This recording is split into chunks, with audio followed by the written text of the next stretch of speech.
Okei, hei taas. Jatkamme Ilhot Nidaa. Eli lyhyesti kertaus, mistä puhuimme viimeksi. Selitimme siis, että siitä hetkestä lähtien, kun tulee verenvuoto, näin on Nidaa.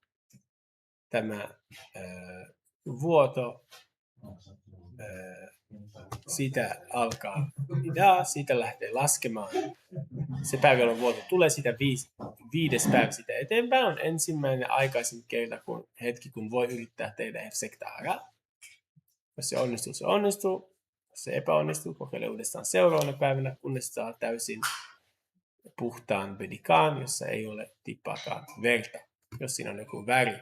Ja yleensä kaikissa bedikoissa, jos niissä on joku väri, joka on epävarma, niin tuo sen rabbille ja tarkistaa, onko se punainen, lasketaanko se punaiseksi vai ei. Hefsek Tahara onnistuu ennen auringon laskua. 20 minuuttia ennen kuin tulee täysin pimeä, ennen kuin Zeta Kohavin tekee mohdahu, laittaa sisälle yhden bedikaan ja pitää sen siellä 15-20 minuuttia, jos mahdollista. Ottaa sen pois, se on puhdas. Ja sitten tekee seuraavasta päivästä alkavat 7 nekiim, shiva nekiim. Eli jos otan esimerkki, kuten mä antin esimerkki, sunnuntaina alkoi verenvuotopäivällä, sunnuntai, maanantai, tiistai, keskiviikko, torstai. Torstaina 5. päivä onnistui tekemään Hefsek Tahara, mohtahuk. Eka 1 bedika, sitten mohtahuk sisälle. Sitten kaikki oli puhdasta. Perjantai aamuna aloittaa shiva nekiim. Okei. Lechatchila kaikkina shiva nekiim päivinä. Nainen käyttää valkoista alusousua, käyttää valkoista lakana, että kaikki mitä tulee, suojataan punaista, se näkyisi.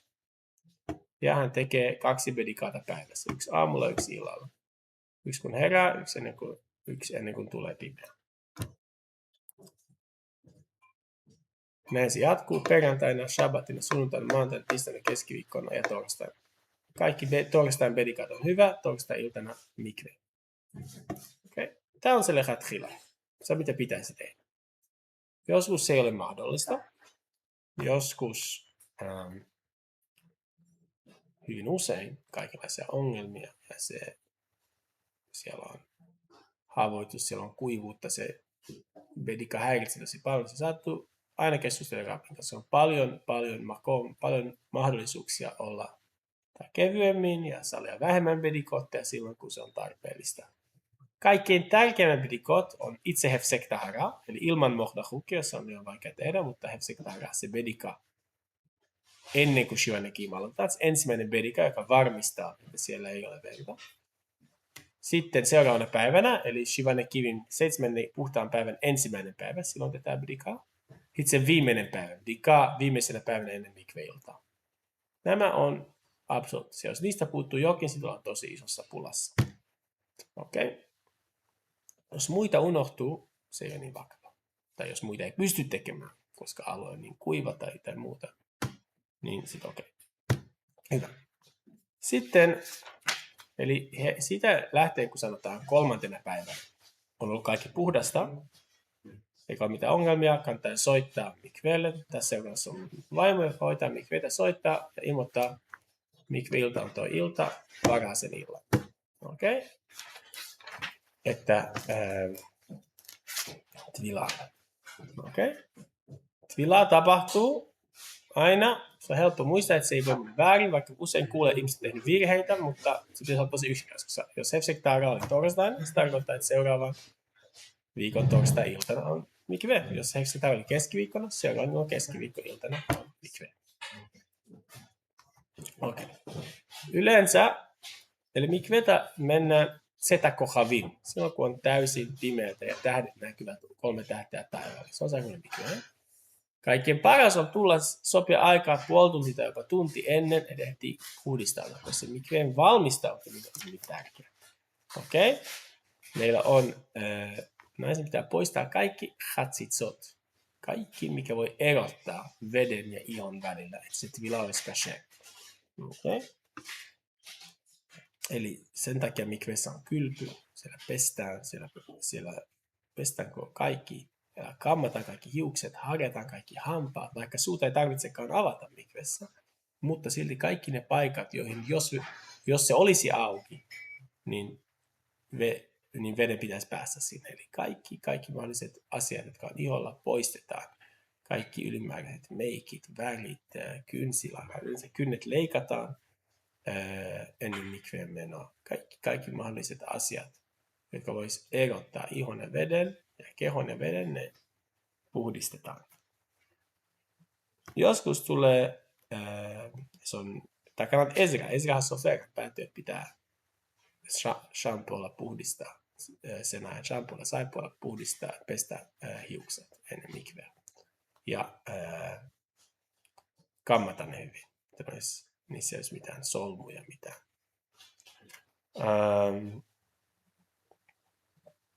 Leiltevila on hyvin tärkeä.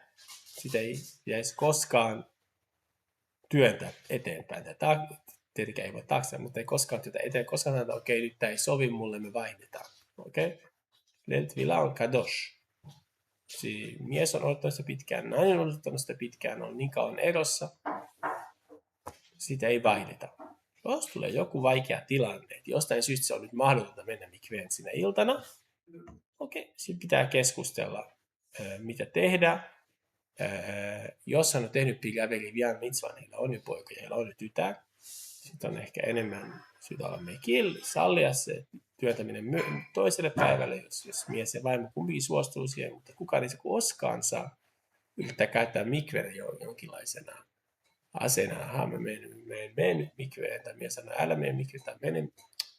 Se on täysin kaikkien vastoin sitä, mitä Shalom Baitin Hot Nida yrittää tuoda. Hot Nidas on se, joka tuo sen rakkauden perheeseen, kun pitkän eron jälkeen he uudistavat ja kokevat, kun olisi taas nuori pari, joka on just mennyt naimisiin.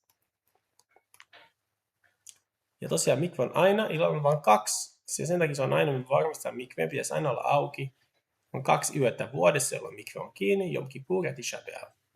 Koska ne on ne yöt, milloin taas mitä hydyntä on kielletty. Muuten aina mikve, se on seurakunnan tehtävä varmistaa, että näin voi mennä mikveen.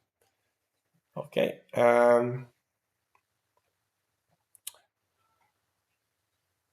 Hyvä. Ja Shabbat, Jom Tov, näin menee mikveen. Siinä on vaan se ero, että jos näin pitää mennä mikveen Shabbattina, niin pitää tehdä kaikki ne valmistelut perjantaina ennen Shabbattia. Jos pitää mennä mikveehen ja on joskus voi olla Shabbat tai Jom Tov peräkkäin tai muuta, niin silloin näin pitää tehdä ne valmistelut ja yrittää pitää kaikki niin kunnossa kuin voi.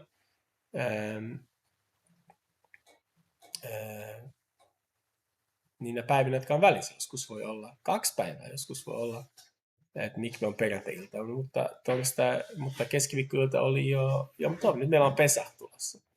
Okei, meillä on torstai, perjantai, lauantai. Eli mitä jos jonkun pitää mennä mikveen perjantai-ilta? No pitää keskiviikkona valmistaa kaikki. Ja sitä voi pestä tietenkin Jom Tovina perjantaina vähän ennen, pikkasen vielä suihkussa muuta. Kaikkea se ei voi tehdä Jom Tovina saattaa. Et voi kammata, näin voi kammata kunnolla hiuksia Jom Tovina, koska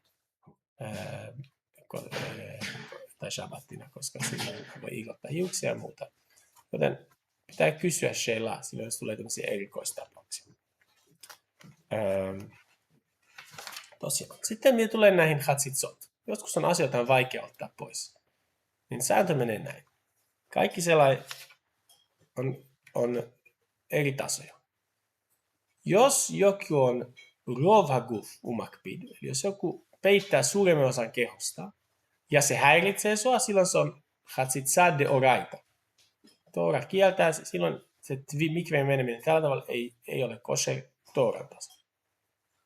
De Rabbanan, rabbien tasolla, myös jos on vähemmistökehoa ja se häiritsee, tai se on enemmistökehoa, mutta se ei häiritse, Isur de Rabbanan, chatzitsa de Rabbanan. Se on myös kielletty. Jos on vähemmistökehoa ja se ei häiritse, se on sallittu.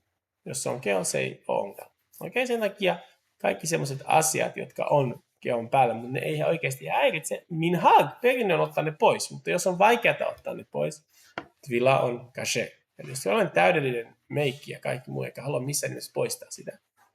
Jos on täydellinen ok, niin silloin voi mennä mikveen sillä tavalla. Mutta jos siitä puuttuu jotain, se on häiritsevä, hän ei mielellään kävelisi tuolla kadulla. Silloin se on ongelma, kun silloin se on häiritsevä se meikki. Silloin se ei enää ole, silloin se on hatsitsa. Okei. Sitten menee mikveehen. Mikve ei koskaan mennä yksin. Se on aina balanit, yksi nainen, joka vie hänet mikveen. Hän tuo hänet sisään. Shomei Shabbat, nainen.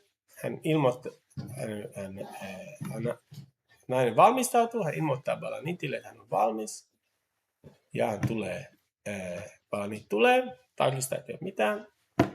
Nainen menee sisään, tässä on 2 eri minhag. Minhag Ashkenazim, nainen menee eka mikveehen, menee kerran veden alle, tulee ulos, ottaa pään ulos, lausuu siunauksen, Baruch atah Hashem Elokeinu melech haolam she'kshamanu v'tzivanu ala tevila, menee uudestaan veden alle.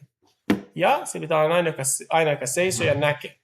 Kaikki hiukset, koko keho, kaikki on mennyt veden alle yhdellä kertaa, muuten se ei ole kashe. Minhag Ashkenazim, sama juttu, Minhag Sfaradim, sama juttu, mutta menee mikveen lähelle, sanoo sen brachan, kun on peitettynä, ottaa sen pyyhkeen pois, menee sitten veden alle ja tulee ulos. Tässä on ne 2 minhag, eli joko Ashkenazim bracha ensimmäisen tvilan jälkeen, uusi tvila, Sfaradim bracha mikven ulkopuolella ennen tvilaa. Mutta muuten halacha on sama, joku pitää seisoa, siinä vieressä toisen naisen, hän näkee, että on mennyt täysin venäjä. Sen jälkeen nainen on kashe, sen jälkeen kaikki ilhot nidaa päättyvät. Ensi kerralla puhua siitä, mitä on ne halachot silloin, kun näin on nidaa, mikä on kielletty, mikä on sanottu.